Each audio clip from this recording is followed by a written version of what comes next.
Emet. Mentiras hay muchas, verdades solo una. Yeshua dijo: yo soy el camino, la verdad y la vida. Juan 14:6. Emet, programa dirigido por los pastores Roberto, Pili y Camilo Alfaro. Bienvenidos. Bien, mis amados hermanos, bienvenidos a este tiempo especial de Emet. Su hermano pastor Roberto Alfaro les saluda y les damos la mejor y cordial bienvenida. Un saludo especial para ustedes. Soy la pastora Pili Alfaro. Les saludo con una palabra de unción, una palabra de bendición aquí en nuestro maravilloso sección del tema de Emet. Mentiras, hay muchas, verdades, solo hay una. Amén. Así es, bendiciones para todos ustedes. Gracias por estar conectados en el día de hoy en esta entrevista con una invitada muy especial, con un matrimonio muy especial de Argentina. Muchas personas están muy felices con estas entrevistas, claro, porque sí, podemos conocer más acerca de la persona que está detrás de la cámara, que está detrás del micrófono, que lo vemos en el YouTube, pero queremos saber más de... Sí, y a veces se hace muy difícil introducirse a uno mismo en las redes sociales, claro, en los canales de YouTube. Introducirse a uno mismo es un poco difícil, así que queremos que estas entrevistas sean de bendición para el pueblo y que podamos, por supuesto, conocer más acerca de los hombres y mujeres que el Eterno está usando para llevar su mensaje, y yo, como lo he dicho en las otras entrevistas, por las redes sociales. Claro, así que sí, qué extraordinario usar estas herramientas para la gloria del Eterno. Bueno, yo creo que sin más ni más, Camilito, ¿qué tal si le damos una entrada a este momento de presentar esta familia? Así es, tenemos en el día de hoy entonces a nuestro hermano Pablo y nuestra hermana Juliana Doldán de Argentina, que en el día de hoy están con nosotros en esta entrevista extraordinaria. Sí, maravilloso. Yo creo, Pastor Roberto, ¿qué tal si te parece si nos compartes un poquito para darles a ellos el paso? ¿Qué fue lo que a ti más te impactó de nuestros invitados? Bueno, muy bien. Pues che, ¿qué te digo? Vos sabés. Lo primero que son de Buenos Aires. Y por supuesto en familia. La verdad, la familia. El hermano Pablo, nuestra hermana Juliana, sus hijos Débora, Danilo y Natanael. Una familia en lo que he podido observar a través de sus presentaciones, a través del Shabbat en familia. Creo que ese es el modelo que hoy queremos realmente presentar. A través de su ministerio, Misión Operando Cambios. Misión Operando Cambios, yo lo llevé a una sigla, no sé si la puedan tomar, MIOCAM. Misión Operando Cambios. Así es que, hermanos, familia Doldán, bienvenidos. Gracias, pastores. Shalom. Un gusto tremendo. Gracias por esta presentación. La verdad que muy agradecidos al Eterno y a ustedes por brindarnos esta oportunidad para que yo creo que es importante que el pueblo conozca al que está predicando, al que está enseñando detrás de cámara, conocer a la persona en su humanidad, ¿no? Un poco de fragmentar y en la sencillez, lo que nos abarca a nosotros como personas y como nos movilizamos, así como estamos hablando con ustedes, hablamos con los hermanos en nuestros audios, en nuestros videos, nos abarcamos lo que es la sencillez desde el hogar, ustedes lo habrán visto, y bueno, y así somos, espontáneos. Maravilloso. Hermano Pablo, ¿qué tal si retomamos para dar un comienzo, un principio, esa fecha del 11 de noviembre de 1995? Una fecha extraordinaria en sus vidas, pero esa fecha por supuesto tiene un antes y por supuesto tiene un después. Comencemos por el antes. ¿Qué pasó antes del 11 de noviembre de 1995? Yo tengo aquí una foto, a ver si es esta la foto del antes del 1995. Se la reenvío para que vayamos viendo, claro. La verdad, para que la vayamos viendo sería bueno como reenviarla. A WhatsApp, sí. 1995, esa foto tiene que ser como 1988, más o menos, a ver. A ver. Estamos un poco distintos ahí.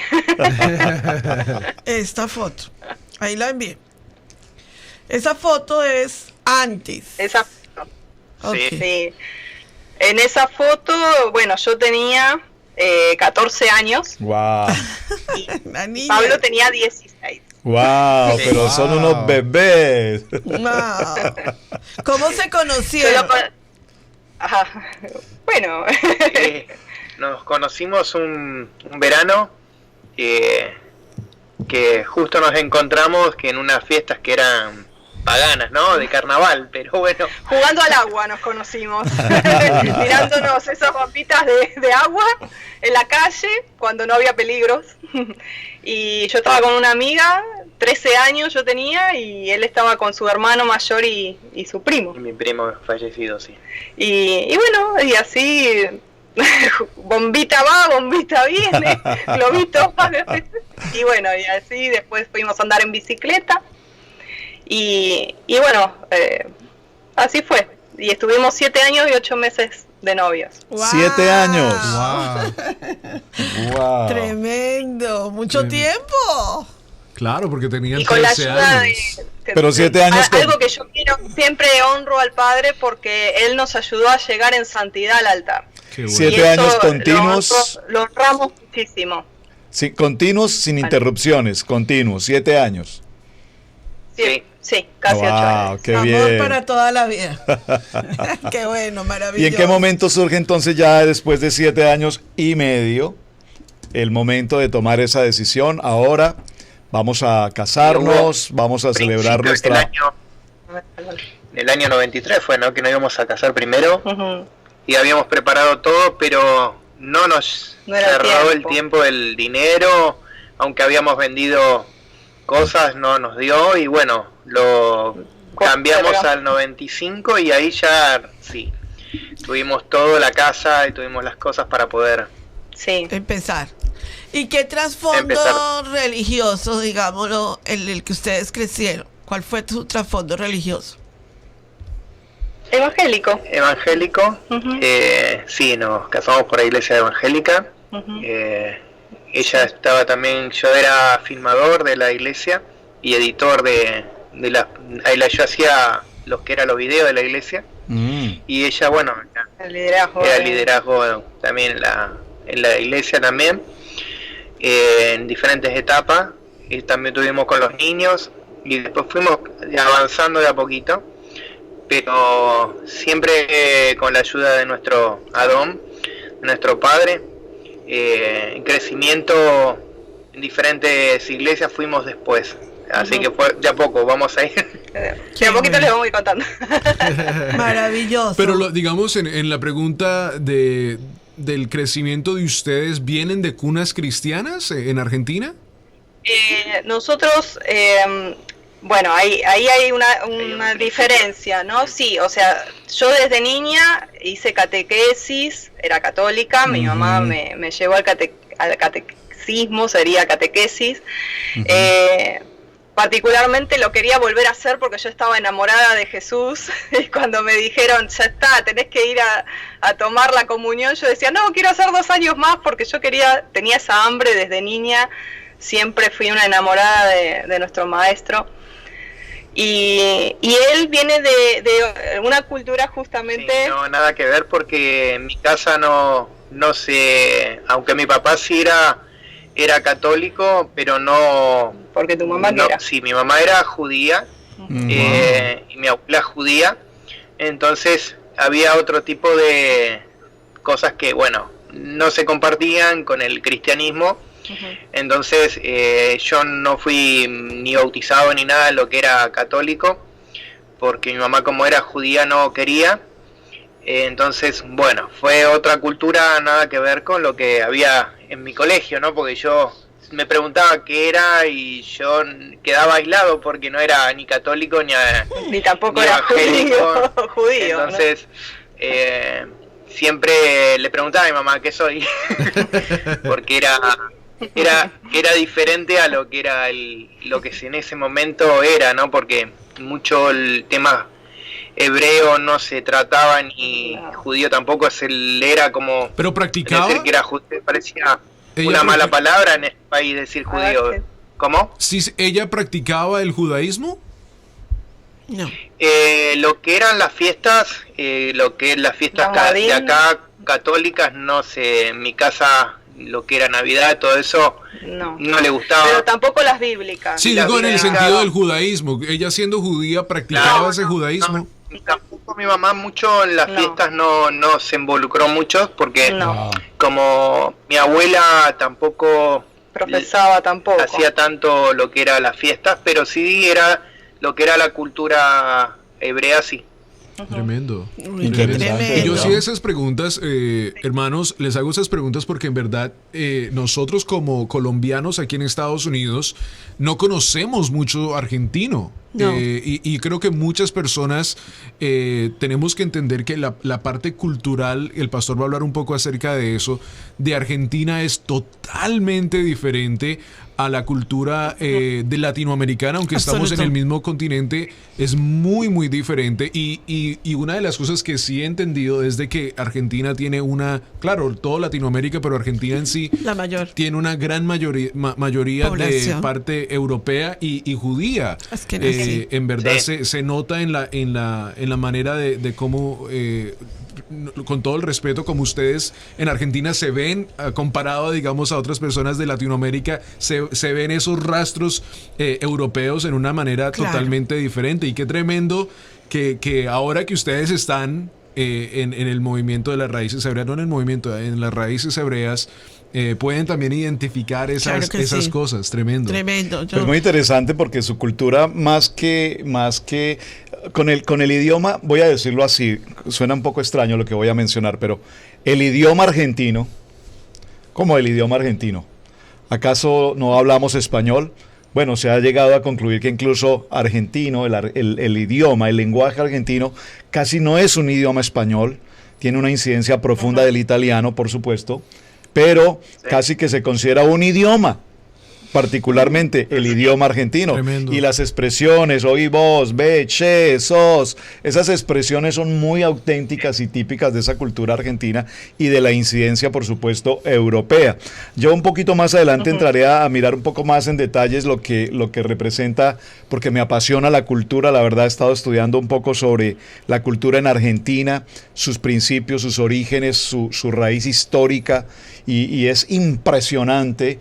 De hecho, es el segundo país más extenso en América, por lo tanto, su cultura gastronómica, su cultura en cuanto al idioma, el lenguaje, su cultura económica, la incidencia de la economía argentina en el mundo, la bandera, el fanatismo, comillas, por el fútbol, entre otras cosas. Todo esto al punto de que nos ha llevado a considerar hombres importantes como un Messi. Uno en cualquier parte donde se vaya se menciona a Messi. Es imposible que alguien no conozca quién es. Es imposible que alguien no reconozca el color de la camiseta. Es imposible que ahora nadie reconozca de alguna manera a Francisco, al Papa o el primer Papa latino. O sea, todo esto es parte de nuestro tema, es parte de nuestra conversación. Tengo muchas preguntas para hacerles a ellos en respecto a Argentina, pero antes de eso, yo quiero compartirte, hermano Pablo, que lo mismo que tú viviste con tu abuela y con tu mamá, en Colombia hay una zona que es, digamos, la zona que se llama la ciudad de Medellín, y esa región de Medellín es donde también llegaron muchísimos judíos askenazí a poblar esa ciudad. De ahí viene casi que la generación mía, mi mamá, mi abuela, todo, ¿verdad? Pero cuando ellos, digamos, la generación de ellos llegaron, como venían en persecución, mucho. Sefarditas, se perdió mucho, sefarditas. se perdió. Yo recuerdo que mi abuelo era carnicero.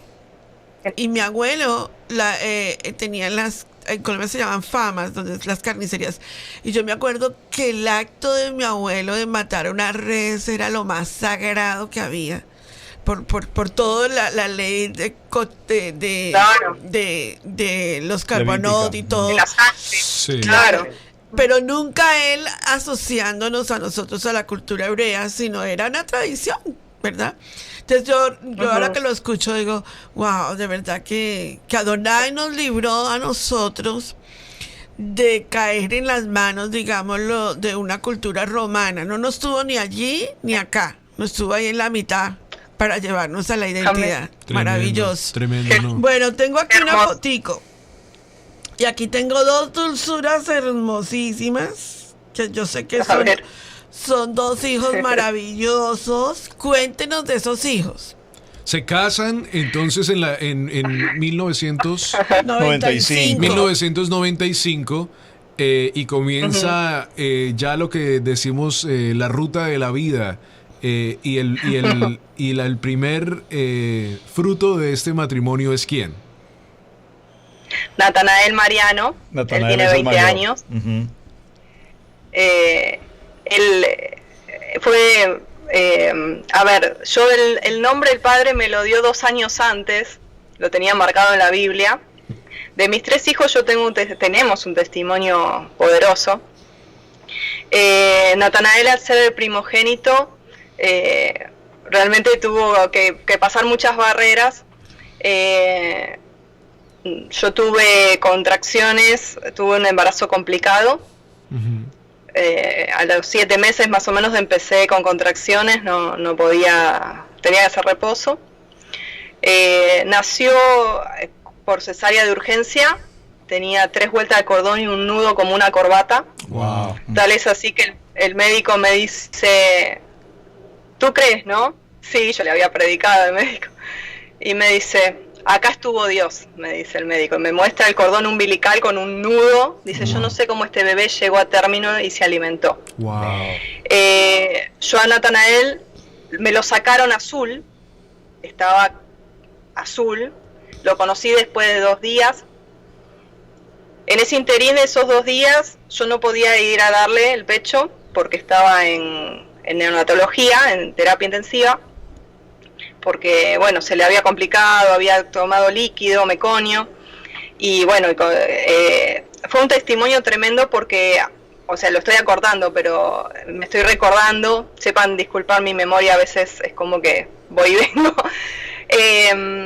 Cuando yo en un momento me dejan con el electro del bebé en la panza, que el monitoreo, yo sentía, me dejaron sola ahí para prepararme para hacerme la cesárea de urgencia y yo sentía como el corazoncito del bebé se paraba. Wow. Entonces yo ponía la mano sobre la panza y bueno, en ese entonces yo decía Jesús, ¿no? Y el Padre me había dado una palabra en el 6º mes que decía, no moriré, sino que viviré y contaré las obras de Adonai. Entonces yo declaraba esta palabra y el corazoncito empezaba tu, tu, tu, tu, tu, tu. Y cuando yo dejaba de orar, el corazoncito hacía tú.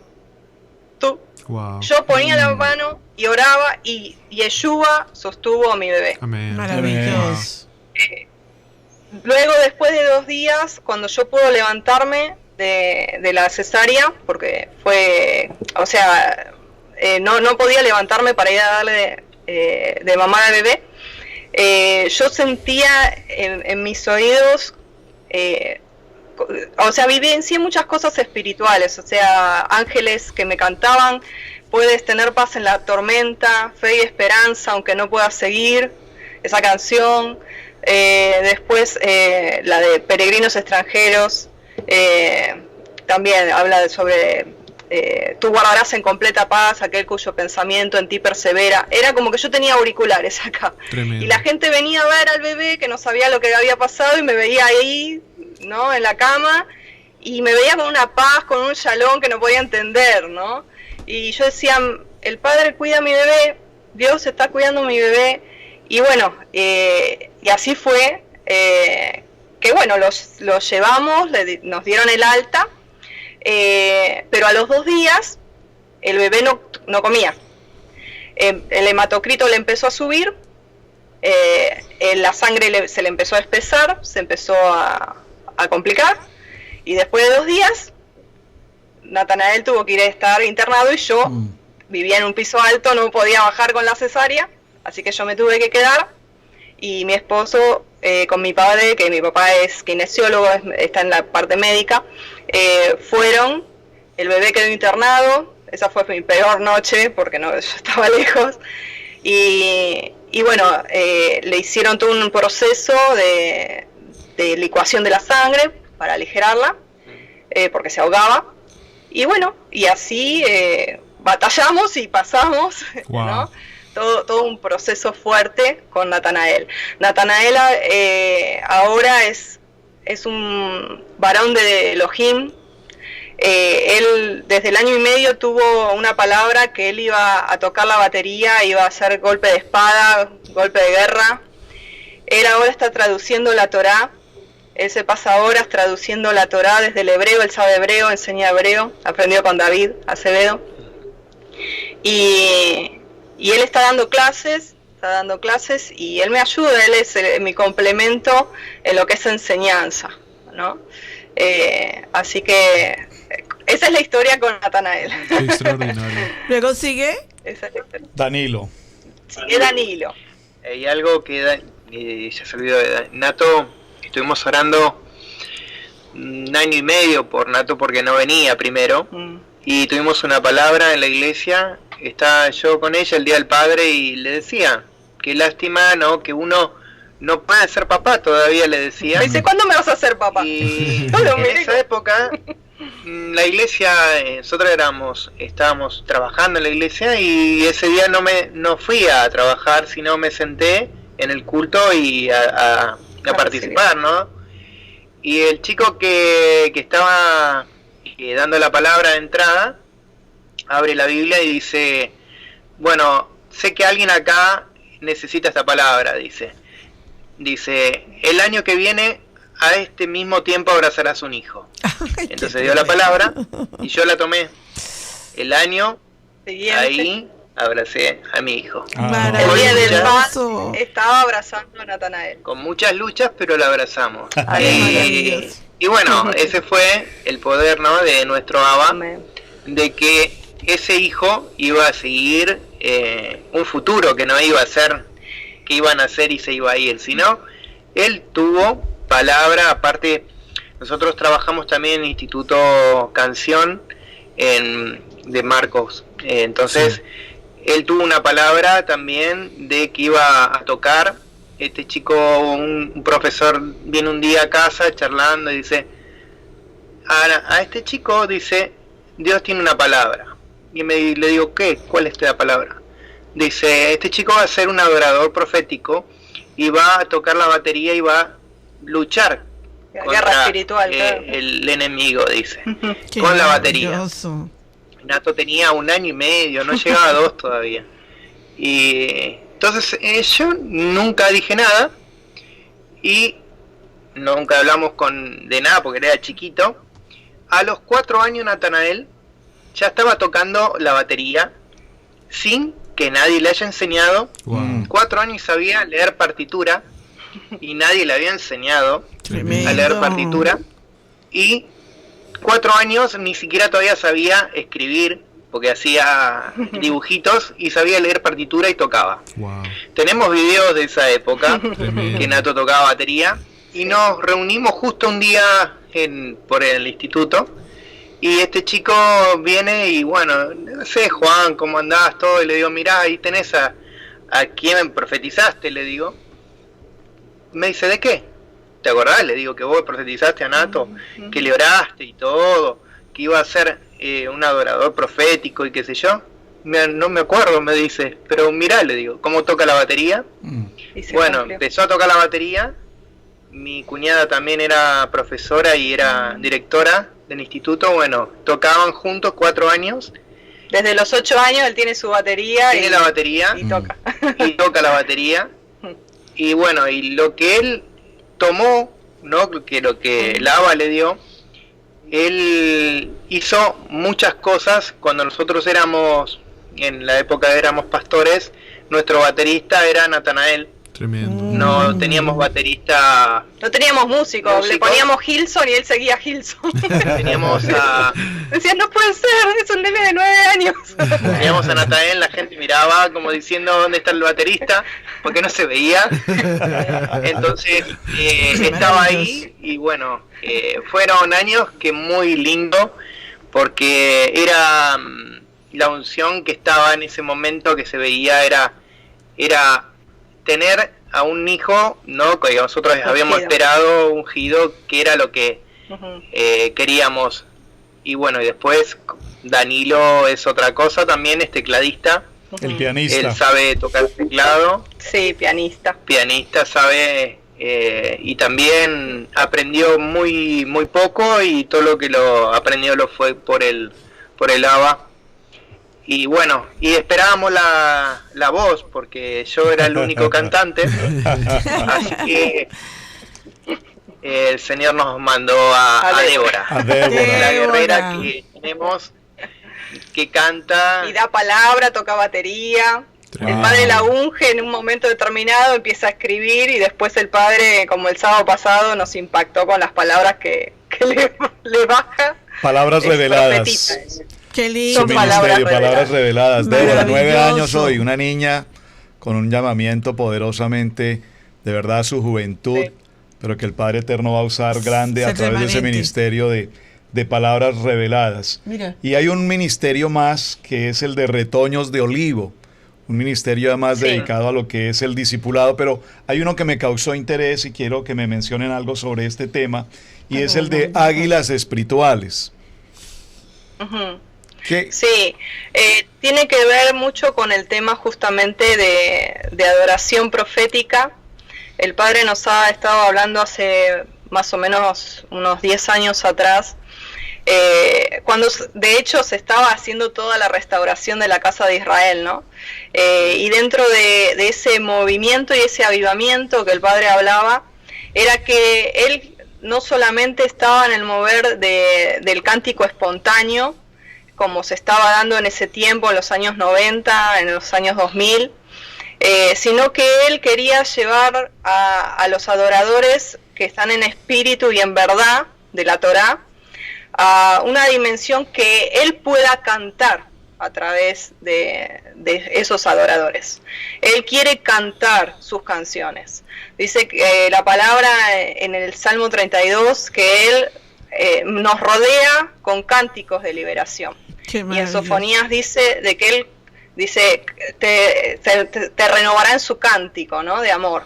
Entonces él tiene cánticos, él canta, y nosotros tenemos que ser esos vasos para poder pasar desde lo que es como un águila, ¿no? O sea, pasar desde lo que es la parte almática, desde cantarle yo como una oración cantada, a dejar de ser yo y calibrarme hasta el punto de dejarlo ser a él y yo ser simplemente su portavoz, su micrófono. Qué maravilloso. Entonces, es eso, ¿no? Qué el águila es un poco eso, o sea, el Padre me ha mostrado de que dentro del pueblo hay ovejas, todos somos ovejas, ¿no? Pero hay águilas también, ¿no? Que van un poco más, que tienen más visión puntual, como un águila, ¿no? O sea, esa dimensión, ¿no? Así que también a veces el Padre me ha dado palabras. O sea, nuestro ministerio es un ministerio de restauración profética. O sea, el Padre, tengo Natanael, Débora, yo tenemos cuadernos dictados con palabras que se han cumplido. Con Natanael, bueno, ya les conté. De Danilo, yo lo vi unos 3 años antes en sueños, lo vi, sabía que se iba a llamar Danilo Facundo, vi más o menos en el tiempo que iban a hacer, sabía que iba a tener un varón, y bueno, lo vi en sueños. Y a Débora me pasó lo mismo. Esperamos 8 años, me decían, tira todo, tenía el cochecito, el catre, la cuna, todo. ¿Qué vas a esperar? 8 años, ahí lo tenés. Yo voy a tener 3, porque el Padre me dijo que voy a tener 3. Y bueno, fueron pasando los tiempos, y bueno, todo un proceso personal también, porque en distintas etapas. Personalmente yo tenía una idolatría muy grande en lo que es el ministerio.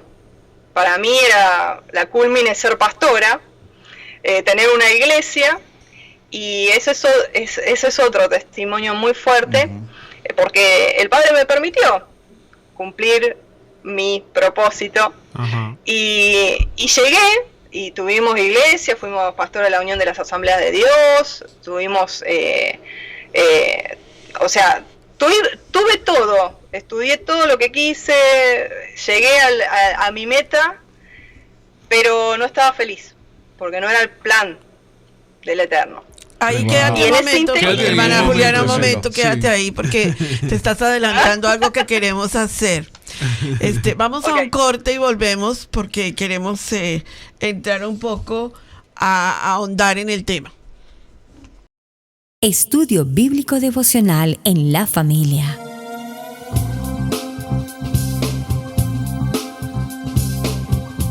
Para las familias, con los pastores Roberto, Pili y Camilo Alfaro. Desde Israel, Casa Integral, una herramienta que revolucionará tu estudio bíblico Parashat de la semana.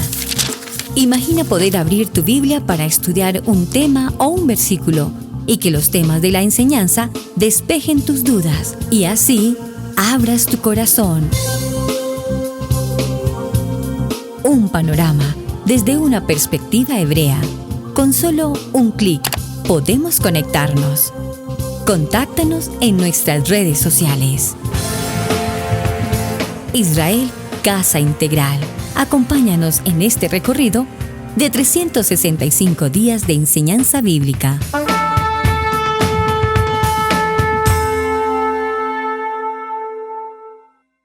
En el año, cuando quedo embarazada de mi segundo hijo, en el 2003, recibo unas copias, no existía nada por internet, desde Estados Unidos, que una líder de una iglesia salió de la iglesia y me da esas copias y decía, volviendo a las sendas antiguas. Y ahí fue donde yo me encontré por primera vez con los nombres, Ruach HaKodesh, Yahweh, y para mí era totalmente nuevo, me costó muchísimo, eso fue en el 2003, y bueno, la verdad lo encajoné porque no entendía, no tenía quien me explicara, no había esto de internet, nada, y bueno, fue la primer semilla, ¿no? Después pasó un tiempo, tuve un sueño, que yo estaba desde una vereda y había un hombre anciano que me decía, cruzá, me decía. Entonces yo cruzo y dice, te quiero mostrar una revelación mayor que tú no conoces. Yo cruzo, pero hago algo en el sueño. Me doy la vuelta, como la mujer de Lot, por encima del hombro y le digo a mis padres, espérenme, que estaban de la otra vereda. Cuando me vuelvo a dar vuelta, este hombre anciano me dice, no, vas a tener que esperar un poco más. Wow. Y me deja con una tarjeta y se va y no me da la revelación. Pasaron más años. En ese proceso nosotros estuvimos pastoreando con mucho dolor, hemos sufrido bullying de congregaciones, pero impresionante, hasta el punto de en 3 meses bajar 10 kilos de peso por estrés. Y bueno, cuestiones X que ahora no vienen al caso, hasta que un día tengo un sueño y el padre me muestra de que yo entro en una habitación y era una habitación toda en verdes y yo decía, ¿qué es esto? Y había como demonios que querían venir a molestarme y aparece Yeshua, como lo ve Josué, así todo vestido, ¿no? de guerrero, y él empieza a batallar por mí. Y cuando yo me despierto le digo, padre, ¿qué significa? Dame la interpretación. Y el padre me dice, esos son todos los espíritus de error, de doctrina, de mentira, de grecorromano, de todo el paganismo que tú tenías. Y cuando yo estaba orando, por respecto a ese sueño, en visión el padre me muestra cómo circuncida mi corazón. Y en ese momento, a partir de ahí, hermanos, mi mente fue hebrea. Y cada mañana el Ruach HaKodesh fue mi maestro. Él me despertaba cada mañana y me decía, hoy vas a estudiar sobre este tema. Por ejemplo, el tema de la Trinidad, yo ni sabía el nombre Ejad, no sabía el verbo Ejad. A mí me lo explicó tomando mate en la cocina el Ruach HaKodesh. Tremendo. Y después a la semana me dijo, te voy a mostrar. Ve, y me fue llevando a videos y él fue mi maestro y yo lo volcaba a mi familia. Y así fuimos todo un proceso intensivo de día a día despertarme el espíritu diciendo, hoy vas a estudiar sobre esto, hoy vas a estudiar, y bueno, terminé dándolas para allá, hasta que bueno, pasó lo del proceso de la operación, en la cual tuve que desandar todo un camino hasta cerrar el Facebook, hacer todo un cierre completo. El Padre realmente me reseteó de nuevo, me reformateó de nuevo, y aquí estamos. Aquí estamos. EMET. Mentiras hay muchas, verdades solo una. ¿Por qué nosotros nos enfocamos mucho en las ovejitas heridas? Particularmente, quiero, por ahí me voy re de contexto. El re también es argentino, me voy re de contexto. Pero quiero decir esto, ¿no? Esta entrevista yo quiero contar algo de por qué nos pesa tanto el tema de las heridas del alma, el tema de la liberación de cautiverio, de la restauración del odre. Personalmente, les hago un reconto rápido, los dos sufrimos bullying desde muy chicos, rechazo y abandono, baja autoestima. Voy a hablar de mí. Yo fui rechazada por ser rubia de ojos verdes, por mi mamá. Tremendo. Porque mi mamá tenía un problema con su suegra y yo salía a mi abuela. Entonces, desde la cuna, gracias al Padre, él ha sanado, y con mi mamá súper bien, o sea, tenemos una relación muy linda. Pero en el proceso, ella o sea, no voy a hablar de mi mamá específicamente, pero yo creo que nuestros padres dan lo que pueden. Y ella tuvo una madre que se enfermó de muy joven, de mal de Parkinson, no pudo abrazar, quedó totalmente entumecida. Wow. Y mi mamá colapsó con esa situación y por ende no pudo criar a sus hijas. Yo soy la mayor de 2 hijas. Entonces, problemas de vínculo con su suegra, nazco yo muy parecida.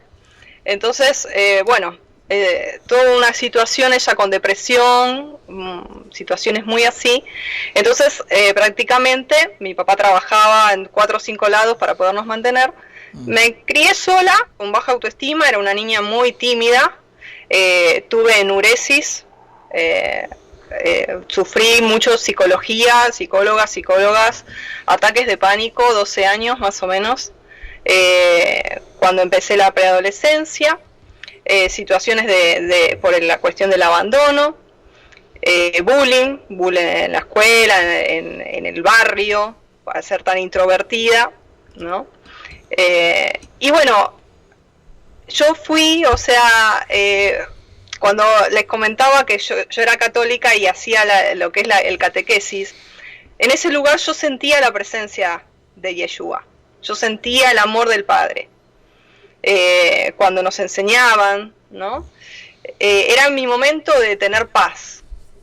Y después, a los 11 años, le predica una señora a mi mamá estaba muy mal, mi mamá hacía cartas astrales, hacía cosas, ya estaba muy desesperada, buscando una respuesta, ¿no? Entonces, al yo tener el don profético, los ojos abiertos, espirituales, y todos los demonios me atacaban de lo lindo. Entonces, no fue fácil, pero ella recibe al Señor, yo tenía 11 años, recibimos a Yeshua, y bueno, pasamos todo un proceso hasta que a mis 19 años yo tengo un encuentro con el Padre, ¿no? Tras todo un proceso de sanidad interior muy fuerte, liberación muy fuerte, que yo creo que cuando el Padre le da un ministerio, uno lo tiene que pasar primero para poder tener autoridad, para poder empatizar y para no hablar simplemente porque leyó libros, ¿no?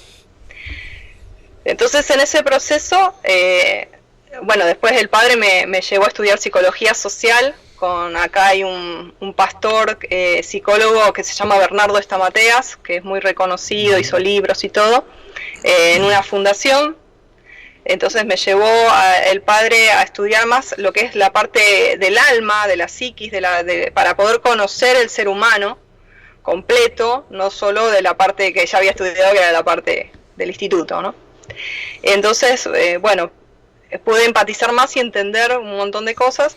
Y más allá de todo eso, después, bueno, estuvimos en el Instituto Canción, yo estaba en el staff dando lo que era sanidad de las emociones y familia cristiana. Entonces, después vino la etapa del pastorado y así, bueno, yo hago rápido un raconto, pero yo lo que me enfatizo en esto, ¿no? O sea, a mí el odre me lo sanó el Padre. O sea, no hubo un ser humano que diga, bueno, te ayudo en esto. O sea, sí son paliativos, no hay que desechar las ayudas, ¿no? Pero el proceso es de adentro hacia afuera. Y cuando uno se deja moldear, y la puerta de la sanidad interior para ser libre es el perdón. Uno tiene que perdonar. Claro, absolutamente. Esa es la puerta de salida para la liberación del cautiverio en que uno se encuentra. El gigante que ya sea de dolor, de amargura, de temor, de lo que sea, ¿no? Porque la palabra dice en Isaías 61 que Él vino a traer libertad de la cárcel a los presos. Apertura de la cárcel a los presos. Y no está hablando de cárceles físicas, está hablando de cárceles emocionales, espirituales. Claro. Entonces, existe eso, ¿no? Y la apertura es yo perdonar. Claro, ¿no? yo creo que el peor gigante que una persona tiene, ese gigante es el gigante de la falta de perdón. Y cuando la gente enfrenta al gigante, este gigante, como dice la palabra de Adonai, se va para el suelo, ¿verdad? Estamos presentando EMED con los pastores Roberto y Camilo Alfaro. Sí, porque pastora, creo que ese es la pregunta grande, ¿no? Y lo hicimos con las otras diferentes personas, en el sentido de que queremos saber cómo llegaron a donde están en el día de hoy. Por supuesto sabemos que están en el mismo movimiento de EHAD. Ajá, sí. Y una cosa que me llamó mucho la atención, ¿no? O sea, yo creo poderosamente que el Padre está llamando en este momento a una restauración, no solo de la identidad, porque a veces como que nos enfocamos solo que identidad, sino una restauración profética. Y no podemos dejar a un lado al Ruja HaKodesh, quien es el que está haciendo la obra de restauración profética para estos tiempos, ¿verdad? Entonces, pues eso toca mucho mi espíritu, porque una de las cosas... ¿Te identificas? Por supuesto, me identifico muy bien, porque en todo el movimiento hebreo, en todo el movimiento, digámoslo, de restauración, poco se escucha la palabra, el llamado profético que tenemos para la restauración, ¿no? O sea, el llamado que Yeshua nos está haciendo a nosotros proféticamente, este es el tiempo, y cómo levantar estos hijos en el área profética de restauración. Entonces, cuando viene este ministerio como el de ustedes, como familia, porque veo que es un ministerio familiar, o sea, no veo que haya uno solo con el ministerio. Veo que es un ministerio familiar de restauración profético.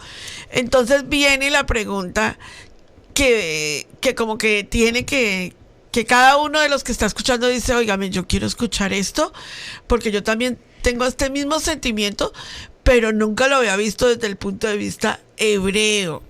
Sí, todo el mundo lo ve desde el punto de vista evangélico, en la restauración profética, pero desde el punto de vista hebreo no.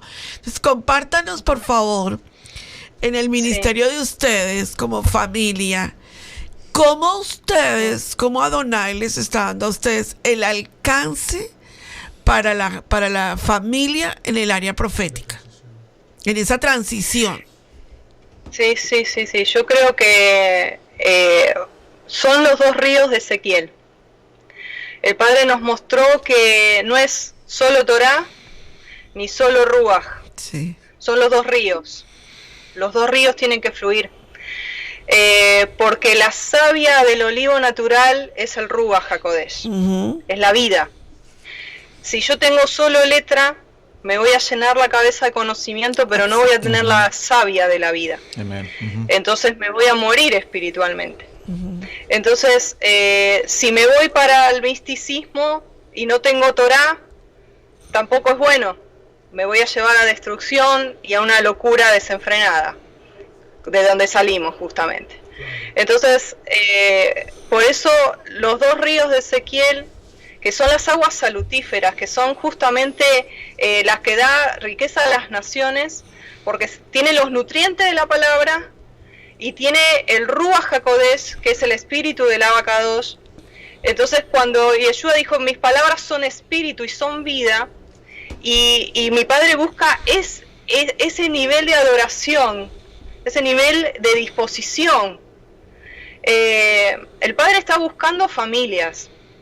Una de las cosas que cuando nosotros empezamos a desandar todo un camino de proceso y entrar en la sencillez del servicio y de ser hijos, una de las cosas que el Padre nos habló, nos sacó de toda estructura religiosa, nos sacó de toda lo que es estructura religiosa, nos llevó al ministerio en las casas.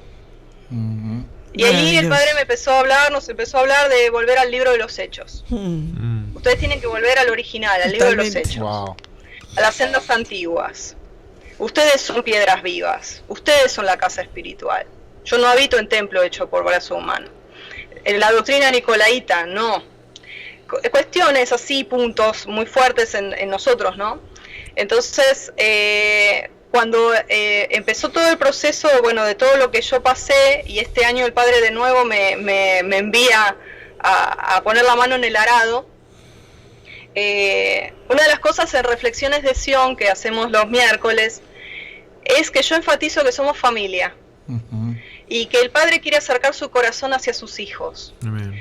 Hay mucha falta de orfandad, hay un espíritu de orfandad que no se ve al Padre como tal.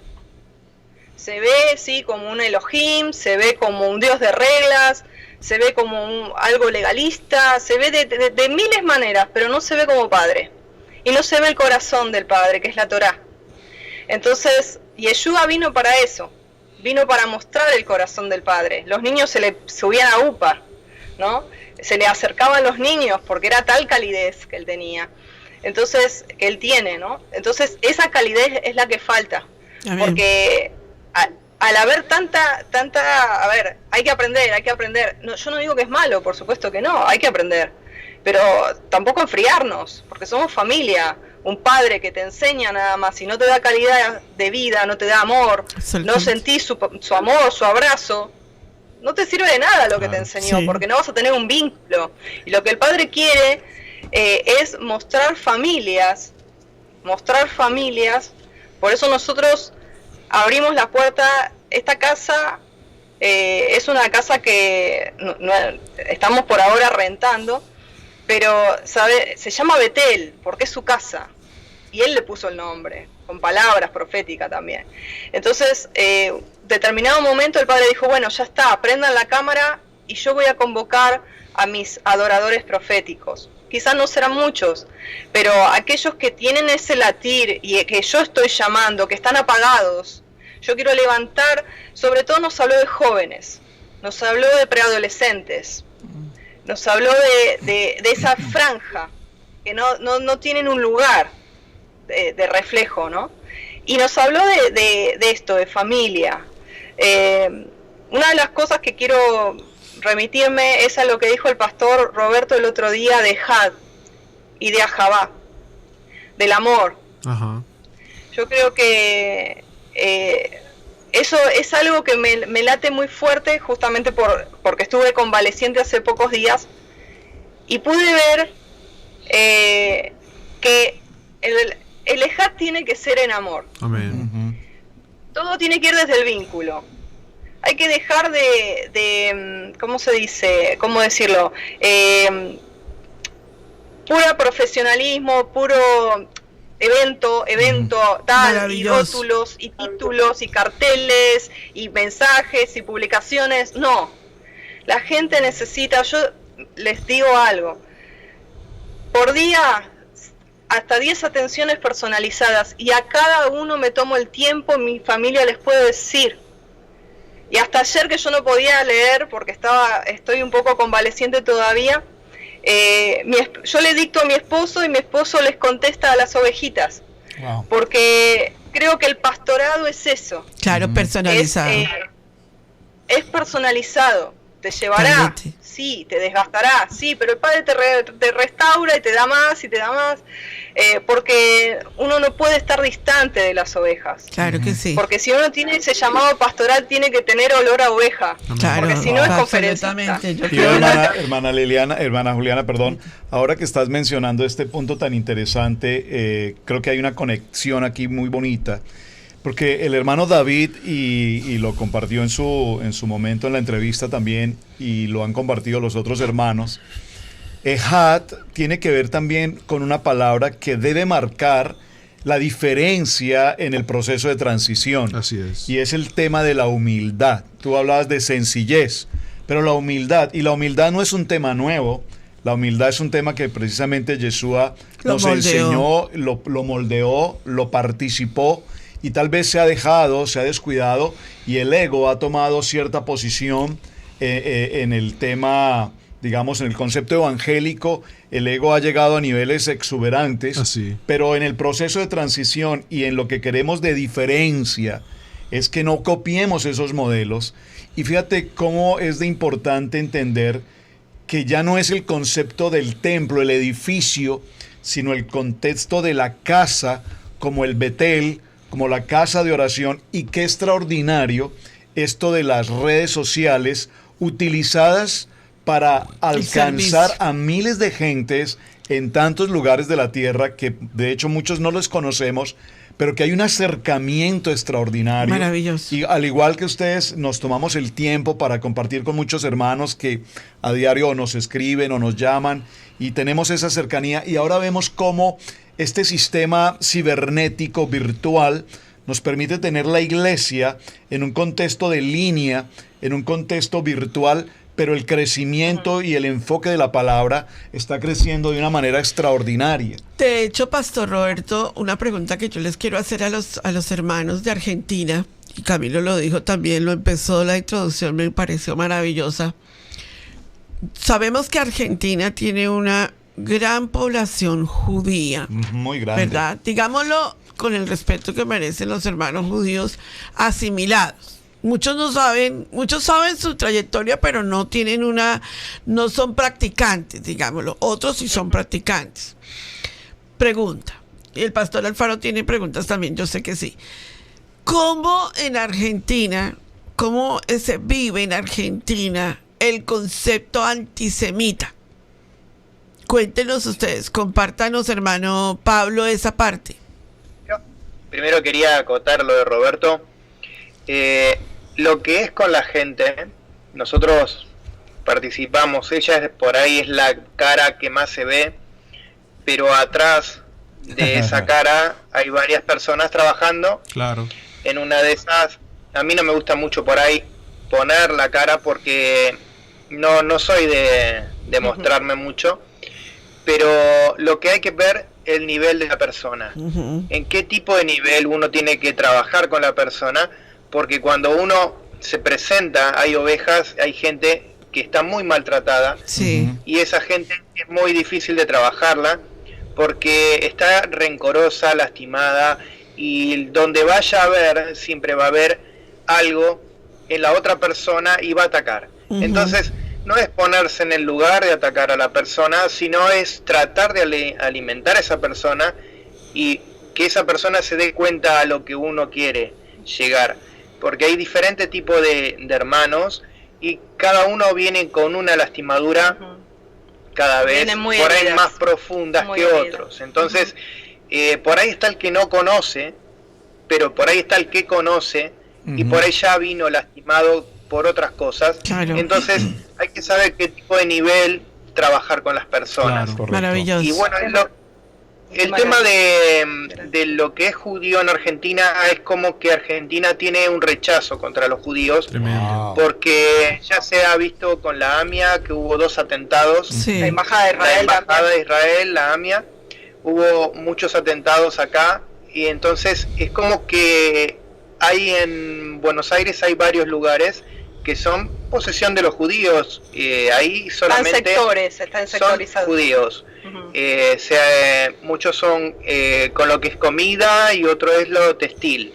Entonces, eso se maneja mucho en lo que es judío. Y nosotros, mira, hace 4 años yo tenía que comprar una camioneta porque necesitábamos una camioneta por el ministerio, que estábamos yendo a varios lados y necesitábamos una camioneta grande. Entonces había vendido la que tenía, que era viejita, y hubiéramos comprado una nueva. Y justo era un judío. Y en vez de hablar sobre la camioneta, estuvimos hablando todo el tiempo. Me sorprendió muchísimo de que él era judío y dice, ¿cómo? ¿Y qué eres, sefardí, askenazi? Y nosotros, no, creo que askenazi, él le decía, ¿no? Y fue hermoso, ¿no? Estuvimos hablando, dejamos la camioneta de lado y estuvimos hablando todo lo que era, porque por ejemplo hay cosas que nosotros no sabíamos de lo que realmente la tradición de tradición, ¿no? Y él nos explicaba todo lo que era tradición. Primero le pregunté el gorro, lo que era el kipá, lo que esto y lo otro, porque muchas cosas no las conocía en esa época. Hace 4 o 5 años de esto. Sí, 5 años más. Y recién estábamos entrando a lo que era hebreo y cosas que no las conocíamos, por qué lo hacían. Entonces me empezó a explicar por qué se ponía el tefilín. Se ponía tefilín, se ponía... Entonces, en un momento...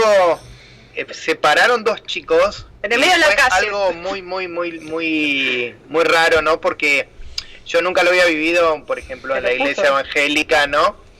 Él me dice, mirá, yo te voy a hacer la oración, vení que te pongo en el medio de la calle. ¡Qué hermoso! Y pararon 2 chicos pararon y le dice, bueno, vamos a orar por él. Empezaron a orar, empezaron a cantar, a bailar en el medio de la calle. En la calle. Y yo digo, esto no lo conocía, ¿me entendés? Porque uno lo ve a un judío, lo ve con una presencia, una postura dura, una postura que no te da para poder hablar. Sí. Claro. Entonces, en ese momento los vi diferente. Wow. Los vi humildes, los vi accesibles, los vi totalmente diferente a lo que uno veía a un judío cuando lo veías por la calle. Entonces nos pusimos a hablar sobre temas específicos y él, bueno, lo primero que le hablamos fue en esa época Yeshua, y él dice, Yeshua para nosotros es un profeta, no es el hijo. Entonces empezamos a hablar sobre el tema y él se quedó sorprendido por lo que nosotros le contábamos. Wow. Entonces... hubo ahí hubo una cercanía sí. Porque eso nunca lo había escuchado, nunca lo había tratado con su... Era un líder él era un líder, él había hecho todo lo que es la parte de como sí, los tefilín que se ponen acá, él lo había escrito toda la Torá. Diferentes niveles que tienen ellos y él era un rabino, entonces... Cuando empezamos a hablar era como que llegamos a una intimidad más avanzada entre los dos. Él puso sus cosas, nosotros dijimos las nuestras y llegamos a una... Más que como él le dijo que la abuela era judía. Claro, la sangre. Y creo que eso es tan impresionante ahí lo que el hermano está contando porque lo podemos asociar a lo que a nosotros mismos nos está pasando, claro, en el sentido de las raíces hebreas. Pero ese encuentro en verdad es un testimonio tan extraordinario porque tú siendo sangre judía y él te está mostrando a ti la identidad judía tuya. Eso es impresionante. Es algo que es una comunión entre los dos. Claro. Hermoso. Una cosa es contarla y otra cosa es que yo acepté lo que él decía y él aceptó lo que yo decía. Claro. Sí, que las dos casas juntas. Es algo que la gente por ahí no la entiende según el nivel que uno hable, porque la gente le quiere enseguida lo primero que vos querés hacer lo tuyo, ¿me entendés? Entrar y poner lo tuyo y decirle, mira, vos estás cerrado, o estás en esto, lo otro, y ponerlo. Esta persona enseguida va a venir por una pared y no me va a dejar entrar. Claro. Entonces, yo cuando entro, yo primero lo que hago es entrar en comunión con la persona. Sabía que lo que me estaba diciendo no estaba mal, porque era real lo que me estaba hablando de la Torá, y todo lo que él nombraba era la Torá. Entonces yo le digo, bueno, ahora déjame a mí decirte algo. Entonces cuando hablamos de Yeshua, él se sorprendió porque no lo veía de ese punto. Entonces ese es el nivel que nosotros tenemos que llegar a entrar con las personas, no confrontar, pelear, cada uno poner sus cosas, sino que hablando y discutiendo lo que serían las palabras en hebreo y cada cosa, uno se va a entender. Entonces, una de las palabras también que nosotros le dijimos fue los nombres, porque los nombres ellos los tienen muy claro. Entonces le pregunté por Yeshua o Yahshua, y él me dice, su nombre verdadero es el Salvador, Yeshua. Además, son palabras que se fueron dando a medida de los tiempos, se fueron preparando diferentes palabras. Tremendo. Pero esas cosas que uno llegó a entender con un judío realmente, de la casa de Judá era él, entonces yo digo, bueno, hay cosas que uno es lindo porque podés entrar en comunión, aunque son diferentes cosas. Pero y en algún momento vamos a llegar. Se alimenta uno con el otro. Maravilloso. Estaba mirando un poquito la historia que me pareció tan apasionante de lo que hoy en Argentina, bueno, en Buenos Aires, es el barrio judío precisamente. En 1888 se funda este contexto de lo que es el barrio judío por un empresario catalán, Emiliano Reos, y es interesante porque posteriormente el barrio judío crece y es impresionante el número de emigrantes, especialmente de Polonia, de Rusia, o sea, el contexto del judío askenazí, que vienen hacia ese recorrido del barrio judío y que crece de una manera tremenda.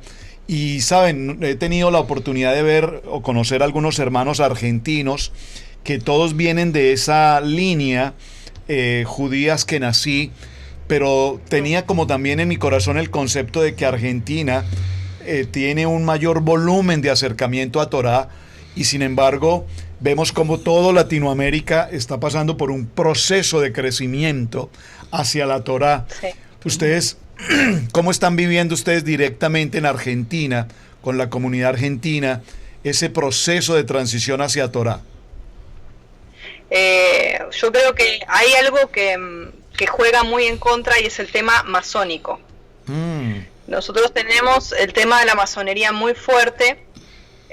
Fue fundada bajo logias masónicas la Argentina. Entonces hay mucho orgullo, el argentino es muy orgulloso. La Torá no entra en corazones orgullosos. Entonces, esa frase hay que tuitearla, hermana, por favor. Esa es una perla, pastor. Entonces, creo que el freno mayor es el corazón del hombre, sobre todo argentino, porque tiene que ver con todo el trasfondo. O sea, no solamente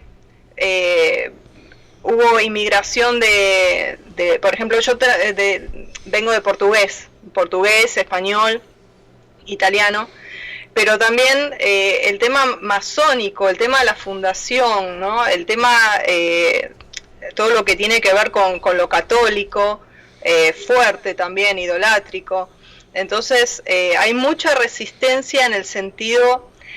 Miren, les cuento algo. Por ejemplo, cuando nosotros vinimos a las raíces hebreas, particularmente con mi familia, vivíamos, o sea, en toda una esquina, mi hermana, mi mamá y nosotros, ¿no?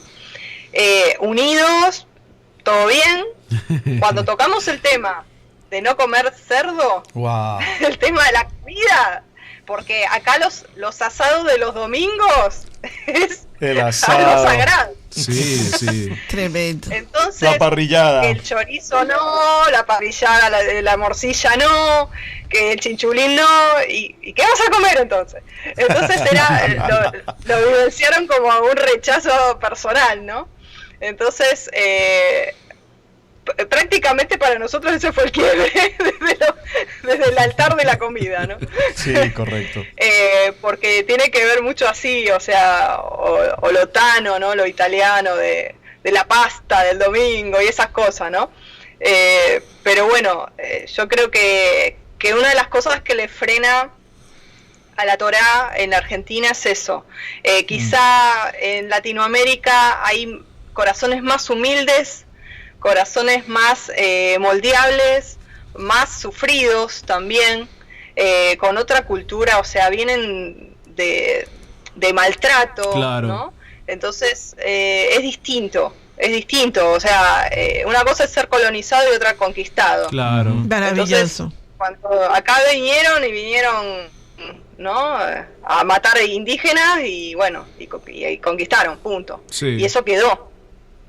Entonces, inclusive, cuando a mí me preguntan, por ejemplo, para hacer algún evento de raíces hebreas en la Argentina, yo les soy sincera, no me contacto con nadie, porque me he contactado y me han contactado y veo la intención, ¿no? Y no quiero entrar en temas, sí. pero hay mucho de otras intenciones, de intereses creados, que uno se da cuenta que no están en el camino de santidad, no están en camino de Torá, sino que hay lo que se dice la piolada argentina, ¿no? Sí, su plataforma. La piolada argentina.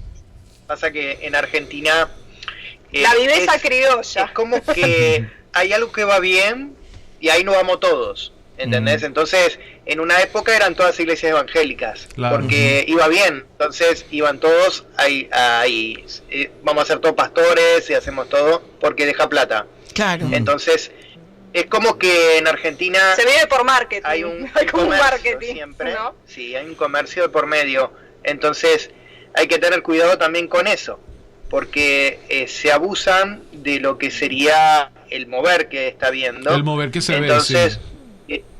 Claro, no podés entrar en eso porque vos te pensás que es el mover y por ahí orás y todo y bueno, y te enganchás justo con una persona que lo único que quiere es otra cosa. Hay un video que el padre me había dado que dice las raíces hebreas no son una moda. ¿No? Absolutamente creo eso, no podemos tomar a las raíces hebreas como otro movimiento o como una moda. Vamos a un corte, Camilito, ¿te parece bien? Este es un momento muy especial porque nuestra posición en Radiogénesis, en EMET, mentiras hay muchas, pero verdades hay solo una verdad. No hay más verdades, o sea, Jesús no dice yo soy una verdad, yo soy la verdad. Amén. Así que vamos a este corte y volvemos, si te parece, y vamos a hacer algo que queremos que ellos nos enseñen a nosotros porque yo no he aprendido a hacer. Okay. Estamos presentando EMET con los pastores Roberto y Camilo Alfaro.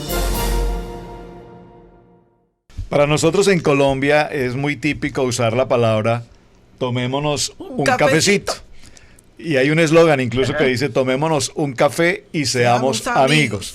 Pero por supuesto no podemos pasar por alto en esta reunión el compartir con Argentina, argentinos y conocer el mate. No. Entonces nosotros hemos tratado, ya veo. No ya veo. Nosotros estamos tratando de aprender hoy una enseñanza acerca de mate. A ver, hemos hecho lo siguiente. Hemos comprado la hierba. A ver, ¿dónde lo compramos? Compramos la hierba porque aquí hay una inquietud. O sea, ¿la hierba es el mate o el mate es la vasija? El mate es la vasija. ¿Ves? Qué interesante. Yo creo que cada reunión tenemos una, ¿cómo lo llamamos? Cada una de las entrevistas hemos tenido una primicia. Bueno, pues en lo personal, para mí es una primicia gigante. No, y es casi como una clase de cultura, sí, porque yo siempre pensé que también. Mate es la hierba. De hecho, cuando fuimos al restaurante, era un restaurante argentino en Miami, y les dijimos, por favor, véndame un mate, porque yo siempre he querido probar el mate. Sí, queríamos saber qué. Y él me dijo, ahí está, y yo miraba en la taza, el pocillo, y yo decía, no, es que yo no quiero eso. Entonces ellos me decían, pues no. Eso es el mate. Eso es el mate. Y entonces ella decía, entonces, claro, ¿qué le echan? Eso es la yerba. Eso es la hierba. Eso es la yerba. O sea, ¿se llama hierba así simplemente? Yerba mate. Ah, se llama hierba mate. Lleva un año guardado, hasta hoy lo vamos a desempacar, o sea, hasta hoy lo vamos a abrir. Por primera vez abrimos. Porque nunca hemos aprendido cómo se usa ese mate. Entonces, el pastor... Qué mejor que los maestros, qué mejor que nuestros maestros. Sí, ahí tienen agua ya. Aquí está todo preparado, aquí tengo los ingredientes. Todo, traigo el agua, traigo algo de azúcar, traigo incluso algunas preguntas porque creo que incluso al mate también, según no sé si es por las regiones o las culturas o las maneras de preparar, pero también creo que se le puede incluso adicionar algunas otras hierbas, ¿verdad? Entonces, bueno, ustedes nos dirigen entonces, por favor. Camilito, tu mate. Buen mate. Se prepara, se pone primero la hierba, se da vuelta. Así, ¿cuántas cucharaditas? La bombilla déjela, la bombilla se deja. Bueno, o sea, la bombilla, propiamente bombilla no tengo. Pero es parecida a la bombilla. ¿Cuál es la bombilla? La bombilla, es la bombilla. Como la... Dice, bueno, yo leí, la receta aquí dice, lo tengo escrito por receta.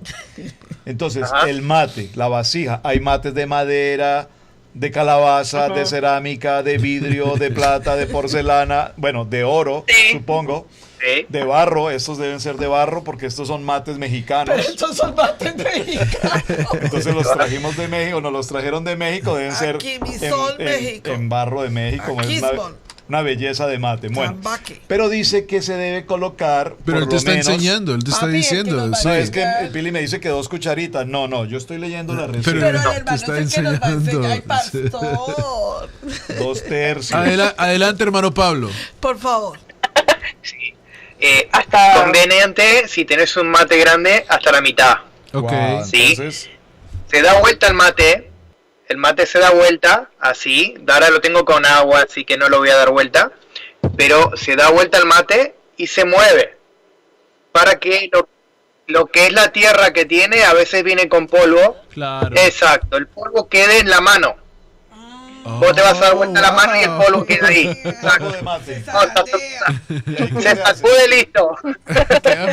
Y ahí se pone la llave. Y después la bombilla.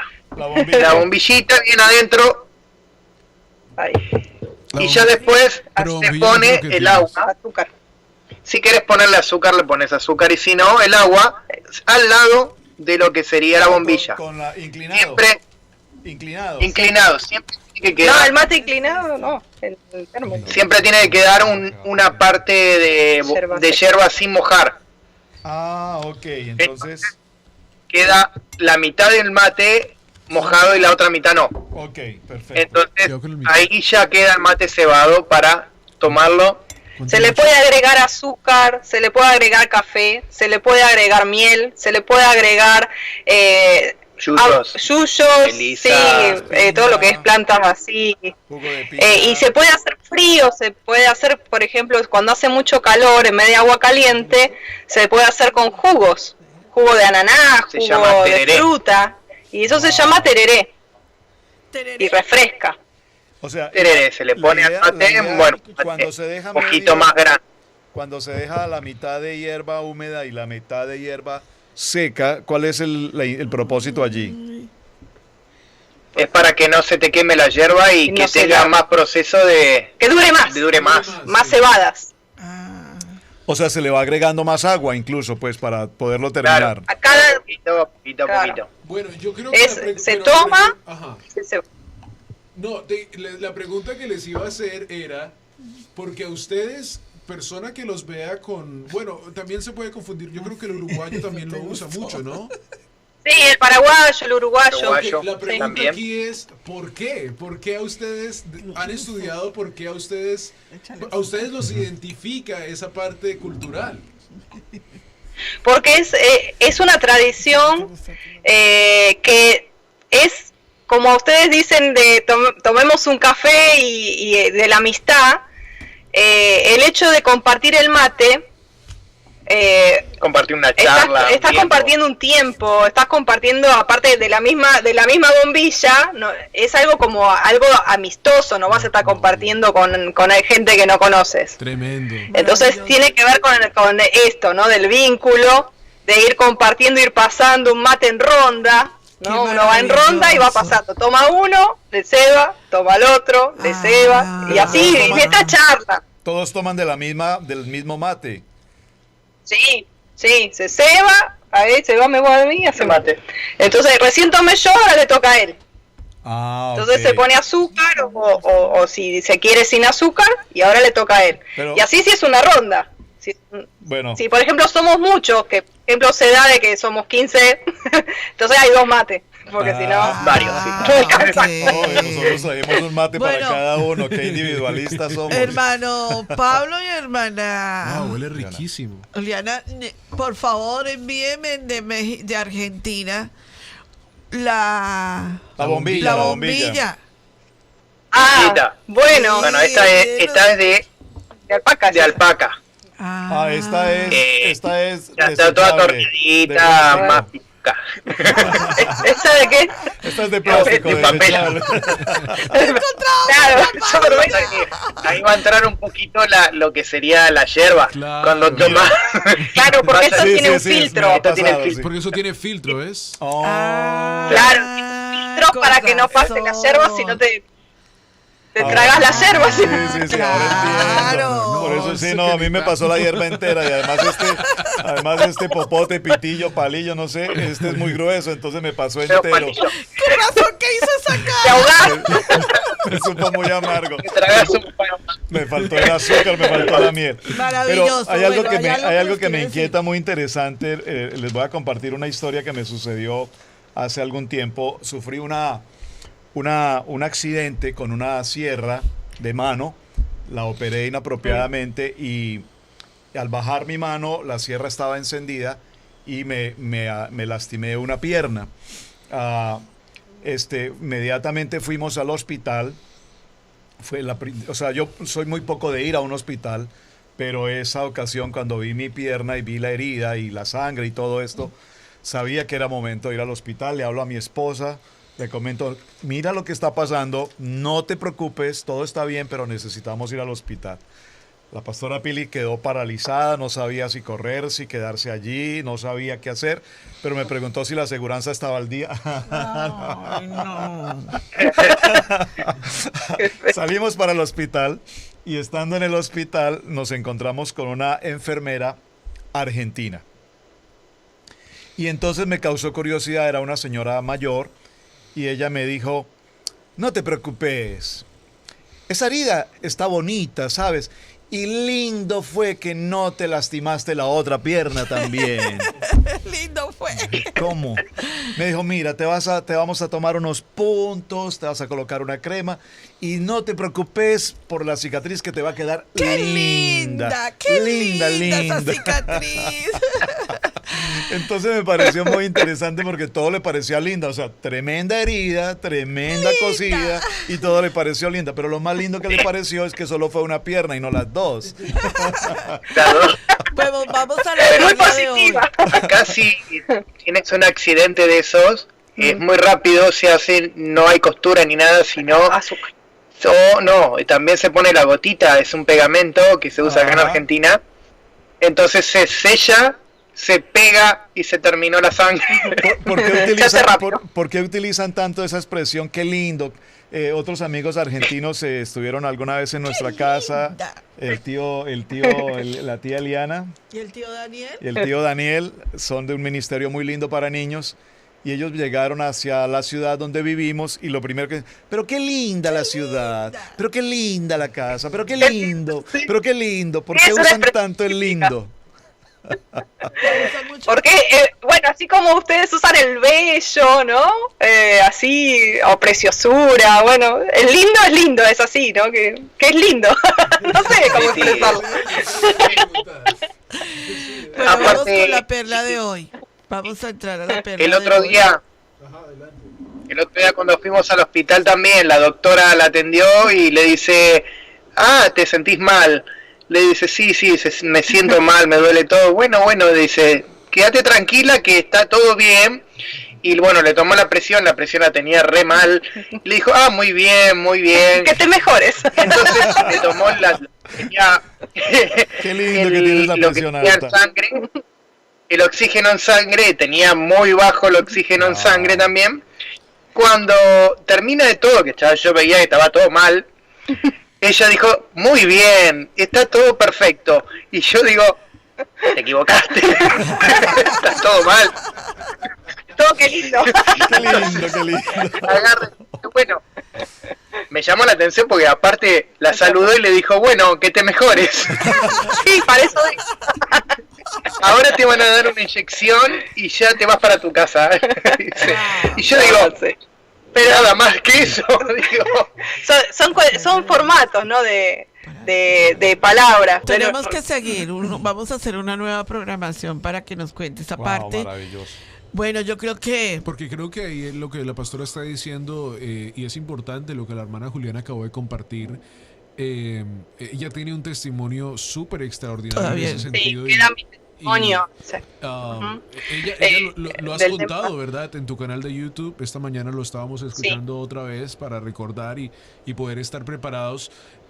Pero creo que en esta entrevista hemos podido hablar de ustedes, de como matrimonio, como familia, y creo que es tan extraordinario porque podemos conocer más de ustedes. Por supuesto, en una parte número 2, creo que necesitamos también hablar acerca de ese testimonio, esa parte tan extraordinaria, porque como nos acabaste de contar un poco, cerraste el Facebook, otra vez regresaste y es tan extraordinario conocer esos testimonios de cómo el Eterno da vida una vez más. Así que verdaderamente regresamos.